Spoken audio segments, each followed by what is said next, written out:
Voilà, avant de commencer cette vidéo, j'aurais juste vous prévenir qu'il va y avoir énormément de spoils, donc du coup on a deux options. Soit vous arrêtez immédiatement cette vidéo, vous allez de suite voir le film parce qu'objectivement, c'est un bon film, il n'y a rien de plus à dire. La Reine des Neiges est vraiment l'un des meilleurs Disney, et peut-être le meilleur Disney moderne. Bien sûr, vous revenez après pour qu'on puisse en discuter. Ou alors je considère que les spoilers du coup, vous avez un peu rien à faire, vous avez juste envie de passer un beau moment, et dans tous les cas, je vous souhaite un bon visionnage. Oh, you touch my tra-la-la. My ding-ding-dong.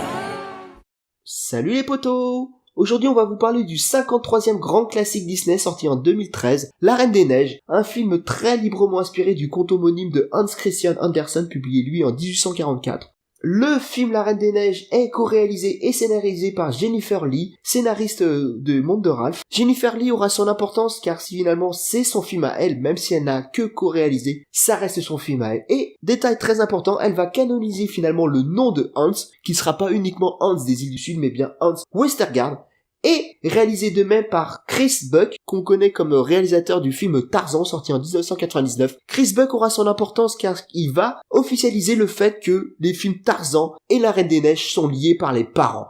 Les parents de Anna, Elsa et Tarzan sont les mêmes. Tarzan est le petit frère de Elsa et de Anna. Effectivement, certains vont dire que c'est pas possible à cause de l'époque qui ne semble pas être la même, la géographie qui est vraiment trop lointaine, mais bon, si on accepte le fait qu'il y a une princesse qui balance de la glace avec ses mains, je pense que ce genre de détails, on peut passer à côté.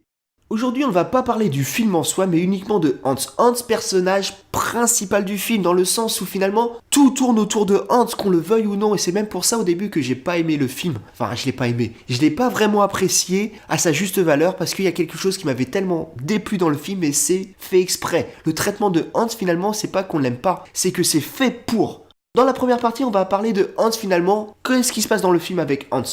Hans est le cadet d'une fratrie de 13 frères qui apparaît comme l'ambassadeur des îles du Sud pour le couronnement de la reine Elsa. Finalement, Hans est un personnage vraiment classique pour un Disney. Il est jeune, il est idéaliste, il est en recherche d'attention, et il tombe immédiatement amoureux de la princesse Anna et la demande en mariage. Anna accepte évidemment, mais la reine refusa, n'ayant aucune confiance envers un homme qu'elle connaît que depuis quelques minutes. Malheureusement, après avoir montré ses pouvoirs à tout le monde, Elsa s'enfuit, ce qui plongea le royaume d'Arendelle dans un hiver permanent. Pendant qu'Anna part à la recherche de sa sœur, elle confie le destin du royaume à Hans, qui s'acquittera de sa tâche en distribuant denrées et ressources aux habitants, quitte à se fâcher avec le duc de Wesselton, le principal partenaire commercial du royaume. Alors qu'Anna est encore à la recherche de sa sœur, le cheval de la princesse revient seul et ne manque pas d'inquiéter Hans qui part alors à sa recherche, accompagné de soldats et des hommes de main du duc de Wesselton.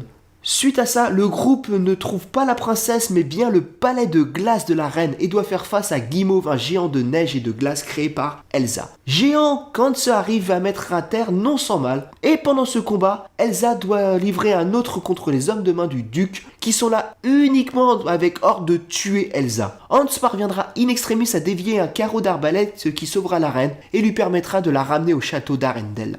Une fois dans les geôles du royaume, Hans se demande à Elsa d'arrêter l'hiver, mais elle déclare qu'elle ne peut pas le faire. Elle n'a pas les pouvoirs d'arrêter cet hiver permanent.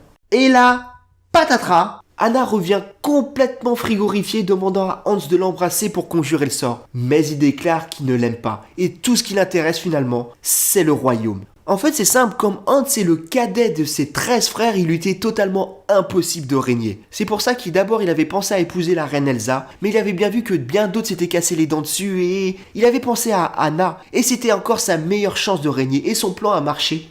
Et c'est pour ça que Hans laisse Anna mourante et en tant que régent, il accuse publiquement de haute trahison la reine Elsa et ordonne son exécution. Alors que Elsa parvient à se sauver à l'aide de ses pouvoirs, Hans réussit à la retrouver sur la mer gelée et arrive à la convaincre qu'elle a tué sa propre sœur, ce qui poussera Elsa dans une profonde tristesse qui arrêta la tempête. Voyant la Reine des Neiges émotionnellement fragilisée, Hans tenta de la tuer, mais Anna s'interposa et se transforma littéralement en glace, ce qui détruisit l'épée de Hans. Finalement, Hans sera renvoyé dans les îles du Sud où ses frères vont lui rappeler d'une part ce que ça fait d'être le cadet, et surtout d'autre part ce que ça fait de bafouer l'honneur de la famille. Comme j'avais justement dit avant, le film est très largement inspiré d'un conte de Hans Christian Andersen qui lui est divisé en 7 parties. Le conte La Reine des Neiges parle d'un miroir maudit par le diable qui déforme tous ses reflets. Un jour, le miroir se casse et les morceaux ensorcelés se coincent dans l'œil et le cœur d'un garçon innocent, Kay, le rendant dur et indifférent jusqu'au jour où il disparaît. Bon, finalement, je vous le dis direct, le conte on s'en fout, nous on parle uniquement du film et du traitement d'un personnage, Hans. Finalement, Disney a vraiment eu un coup de génie en choisissant de matérialiser ce miroir avec Hans, le personnage qui a le don de se montrer comme le personnage avec qui il fait face afin de mieux charmer. Quand on le voit avec Anna, il apparaît comme naïf, idéaliste, amoureux, que ce soit en geste ou en parole. Quand il est face au duc de Weselton, c'est un tout autre Hans, il est calculateur, c'est un leader, il est autoritaire, il sait ce qu'il veut. Et même avec Elsa, il fait face à Elsa en lui montrant ses plus grandes peurs. Ce n'est pas un hasard s'il choisit ces mots-là. C'est parce que Hans est un personnage miroir. Et même quand il est dans la scène de la geôle, il se montre comme étant le héros que Elsa devait être. Face à Guimauve, c'est un excellent combattant et c'est pas un hasard, c'est pas juste pour battre Guimauve, c'est juste que Hans est un miroir et face à Guimauve qui est finalement un personnage terrifiant, Hans se montre encore plus terrifiant en étant un meilleur combattant. Finalement, si Hans est opposé à Guimauve, c'est pas pour rien, il y a vraiment une raison, c'est que face à Guimauve qui est, rappelons-le, un monstre de neige et de glace, il fallait lui opposer un autre monstre, un monstre au cœur de glace. Mais on verra ça tout à l'heure. Et la preuve ultime, c'est le moment où il se montre comme il est, qu'il expose son plan à Anna. C'est le moment où il regarde à travers la fenêtre et qu'est-ce qu'il voit? Son propre reflet. Hans, le seul moment où il est tel quel, c'est au moment où il se regarde de lui-même tel que le miroir qu'il est finalement. D'ailleurs, petit moment que personne n'a pris attention, mais le moment justement où il lui enlève ses gants fait vraiment miroir à la scène où Elsa fait de même. En enlevant ses gants, Hans nous montre bien qu'il est libéré, délivré du personnage qui s'est créé. Hans finalement se montre comme lui-même. C'est le seul moment où il fait ça. Finalement, Hans, c'est un manipulateur. C'est le genre de personne qui use de la technique de l'effet miroir. En fait, toute personne use naturellement de l'homéostasie. C'est une technique qui consiste à s'adapter à son environnement en y reproduisant les codes. Mais certains manipulateurs, comme Hans, en usent afin de mettre leur environnement dans leur poche. C'est ce qui fait tout le long du film. Hans, en fait, il n'a pas de sentiment propre à part son but à atteindre, ce qui fait de lui un cœur de glace. Et en fait, après un second visionnage du film, la première chanson des Mineurs de Glace met en garde Anna contre Hans, et donc contre Elsa, comme tout le monde le pensait. Et si je parle d'un personnage sacrifié, c'est pas un hasard, parce qu'il fallait que tout le monde pense que la solution viendrait de Hans, alors que le héros masculin, c'est Christophe. Et pour que Christophe se révèle, il fallait que Hans ait sa place de héros. Et le pire, c'est que même si Hans était resté le brave type qu'on nous avait vendu dès le début, le film aurait été exactement la même. Alors oui, je sais. Hans s'est occupé du royaume pour des raisons vraiment pas nobles, mais les faits sont là. Qui d'autre pouvait s'occuper du royaume mieux que Hans?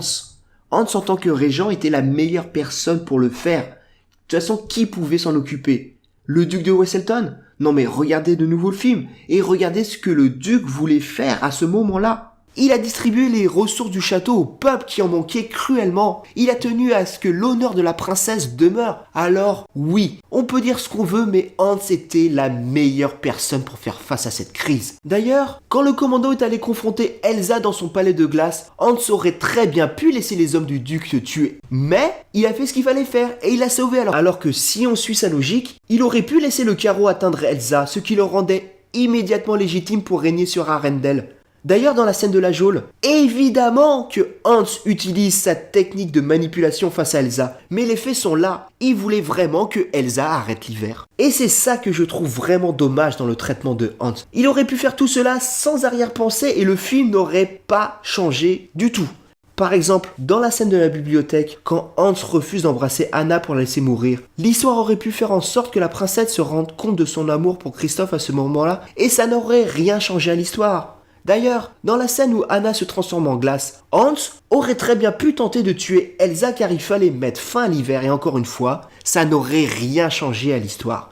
Hans est un personnage sacrifié sur l'autel du scénario et je trouve ça dommage parce que sans ce revirement, La Reine des Neiges aurait pu bénéficier de ce que j'appelle l'effet Mary Poppins, à savoir un film qui se suffit à lui-même sans méchant et ça aurait pu faire d'un très bon film un grand film.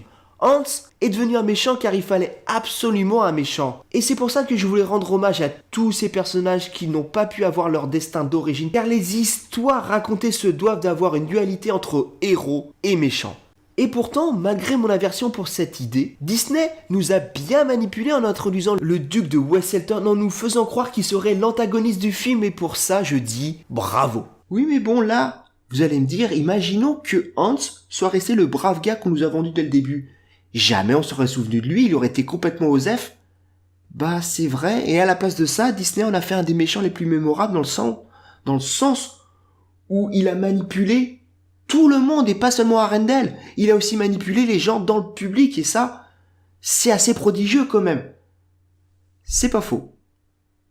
Voilà, c'était une petite analyse personnelle sur Hans. J'espère que ça vous a plu. Vous connaissez la formule. Si jamais ça vous a plu, n'hésitez pas à liker, commenter, partager. Ça fait toujours du bien et ça aide toujours les créateurs. Sur ce, vous connaissez la formule. Salut les potos! Ciao!